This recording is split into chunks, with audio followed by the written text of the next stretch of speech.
Hi and welcome into the lesson 7 best chess opening traps. These traps are really easy to learn and therefore you'll be able to apply them in your chess games right away. Let's begin with the first one. It's a trap for black side, so you start playing Sicilian defense, and then here after those first very common moves you play knight to f6. And here it seems really tempting for white to push his pawn forward at the same time chasing your knight away. Actually, even strong opponents fall into this trap. I won a couple games myself just in this way.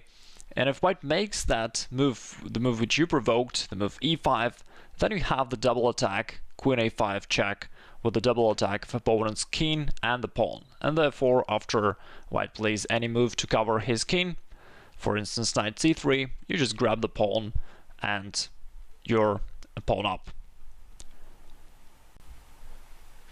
It's important to notice here that even if your opponent does not fall into the trap and plays a normal move, for instance knight to c3, then your position is not corrupted, the game goes on, you can play d6 for instance, or develop your knight, or make any normal move, and therefore the trap that you tried to set didn't harm your position in any way. That's also one of the important criteria for the traps that I've chosen for you for this video lesson.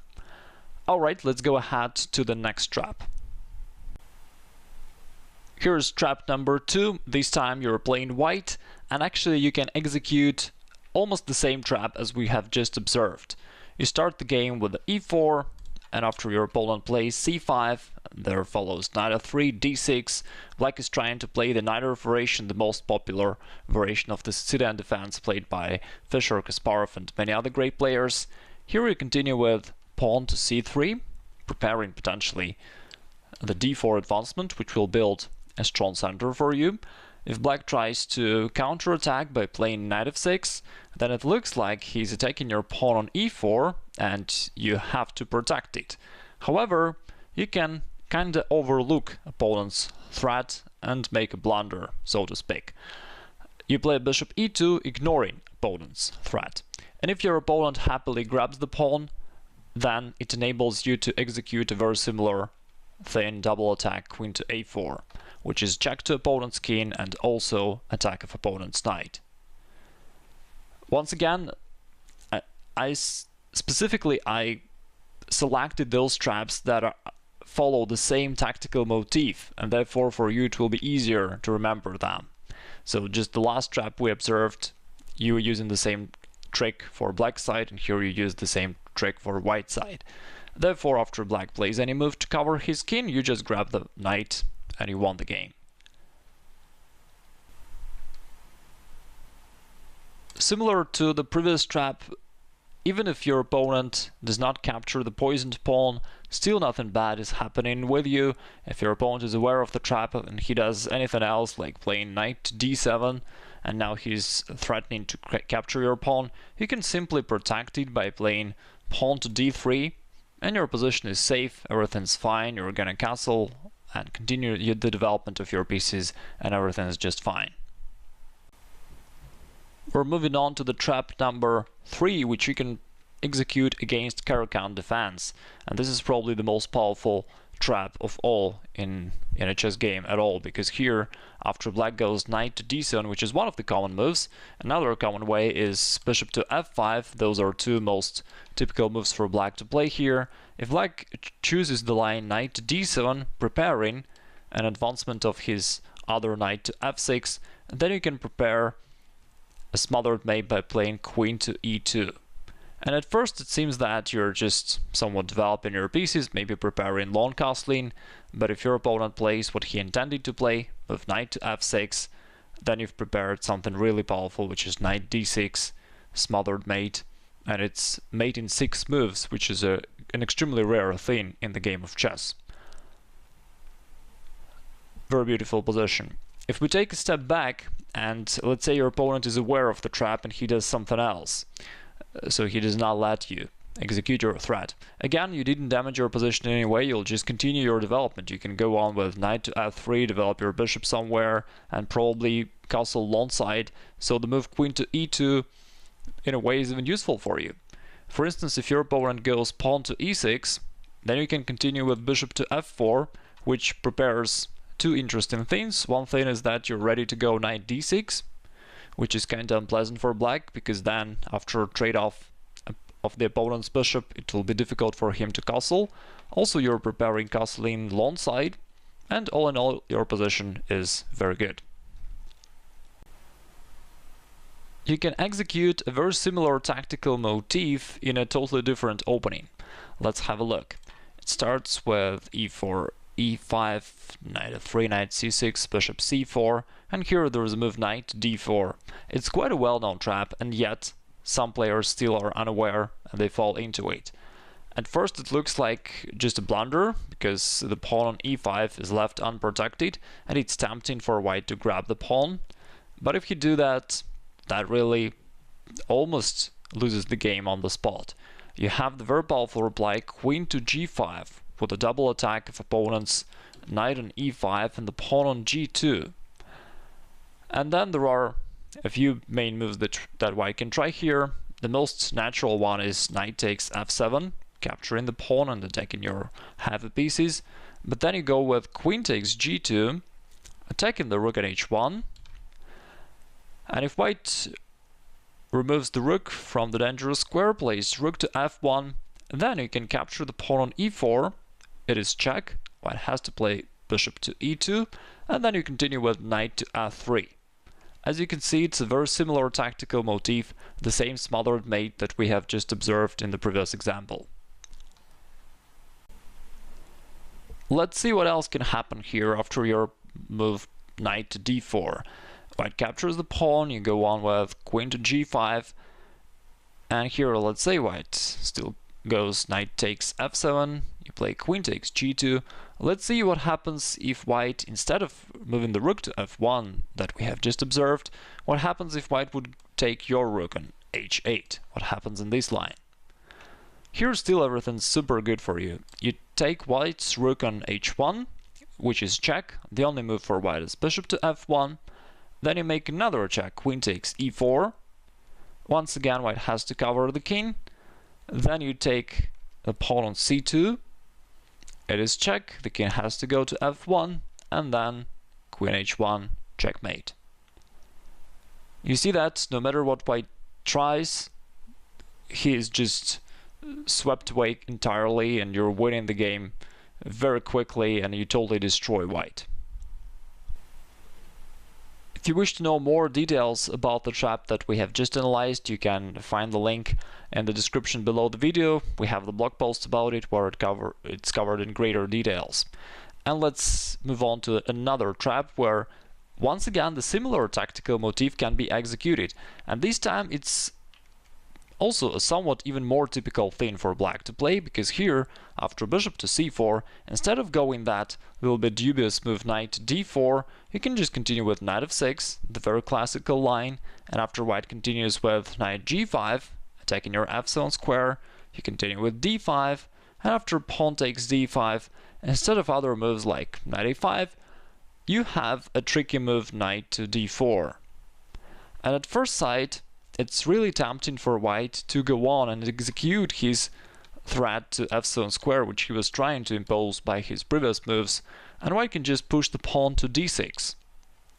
However, it's actually a mistake for white, because after queen takes d6, and white grabs happily the pawn on f7, hoping that he's winning the game, but it kind of lets you execute the same trick that we have already observed. You play queen to c6, with an attack of opponent's bishop on c4 and pawn on g2.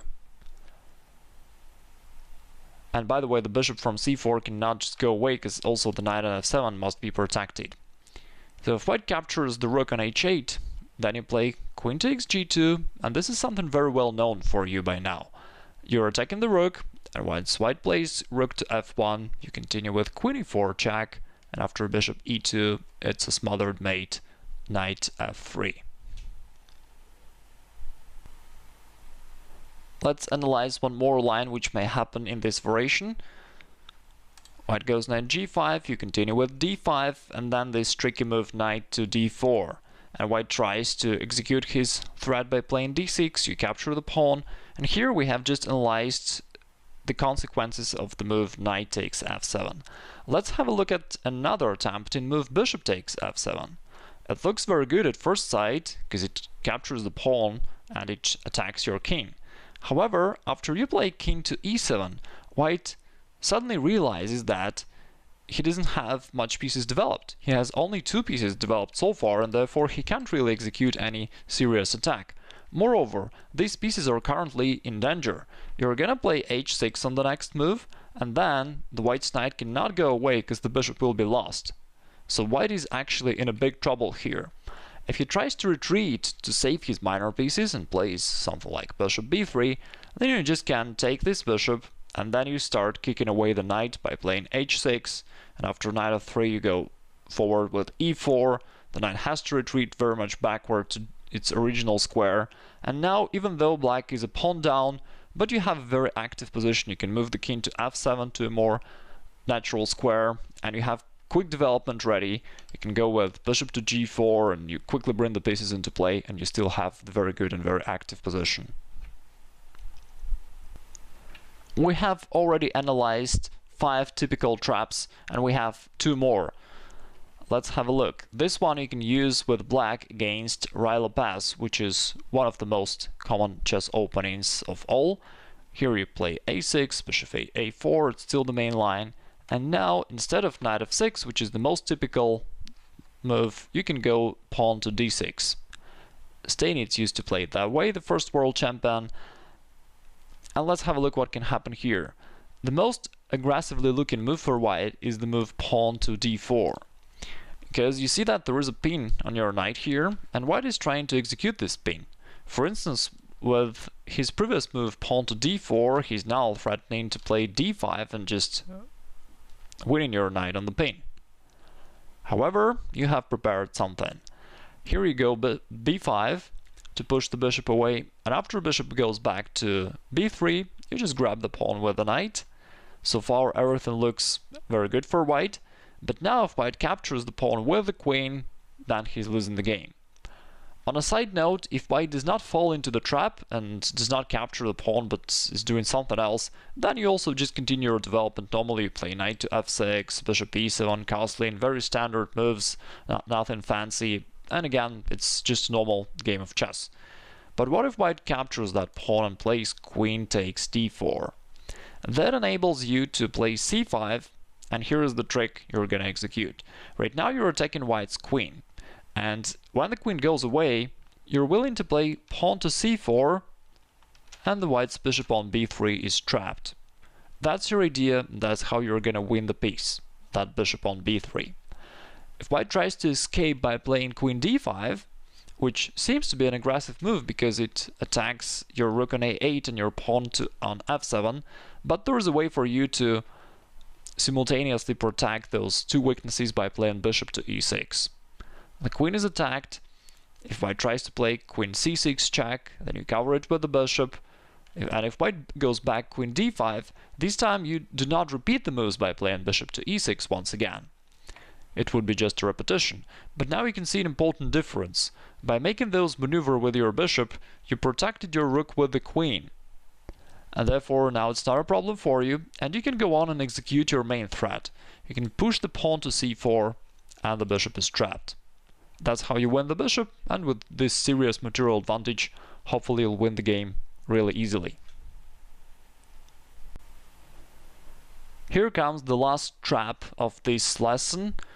It starts with white, you go with e4, and then it happens if black chooses to play Sicilian defense, and particularly the Sveshnikov variation, which is very popular these days.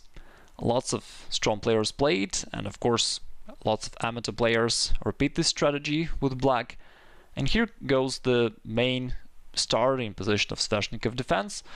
Usually on the next moves, black are playing a6 to kick off your knight, and then continues with pawn to b5 to expand there and continue chasing away your knight.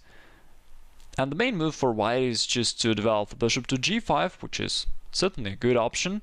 However, in addition to that, you can do something else. You can go with your knight to d5. You have created a very straightforward threat of making fork with your knight, going knight to c7, which would double attack opponent's king and the rook.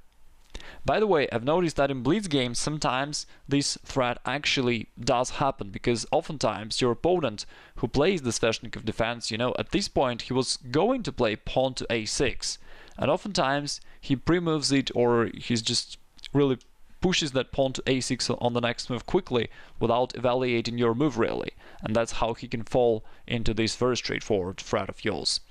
But even if your opponent does a better move and grabs the knight, then you capture with a pawn, and that goes knight e7, the most natural move. You continue with pawn to c4, and here all of a sudden the most natural move for black, the most natural looking move, which is pawn to a6, is losing. There is a move queen to a4, which pins the pawn on a6, and therefore black cannot really take your knight. So he can, but it will lose the exchange. So you grab the rook, and you won the exchange, and with the material advantage, everything's great for you. Let's see if there's anything else that he can do. But in addition to that, in addition to pinning the pawn, the queen is also making a very powerful threats along this diagonal. On the next move, you're gonna move your knight somewhere, potentially to c7, or maybe to d6, making this discover check of opponent's king with your knight and destroying your opponent's position entirely. As surprisingly as it is, there is already no good defense for black. If he tries to cover this diagonal by playing bishop d7, then it's just knight d6, smothered mate once again. We have seen this in some previous traps that we have analyzed. If black tries to cover the diagonal by playing queen to d7, then it still doesn't help. You can just continue with knight to c7 or knight takes d6, and as you can see, the queen cannot capture the knight anyway because it is pinned. Therefore, black has to react to check to go like king to d8, but then you can simply grab the pawn on f7 with the double attack of opponent's king and the rook, and on the next move, for instance in the line like this, you just grab the rook and you have this very huge material advantage, so you'll win the game easily. Congratulations, you have just learned 7 best chess opening traps. Try it out in your games. Those traps are both effective, easy to learn, and in addition to that, they're also solid, which is a rare quality for a trap. So even if it doesn't work, your position is still fine. Try it out in your games and let me know in comments about your results. Thank you.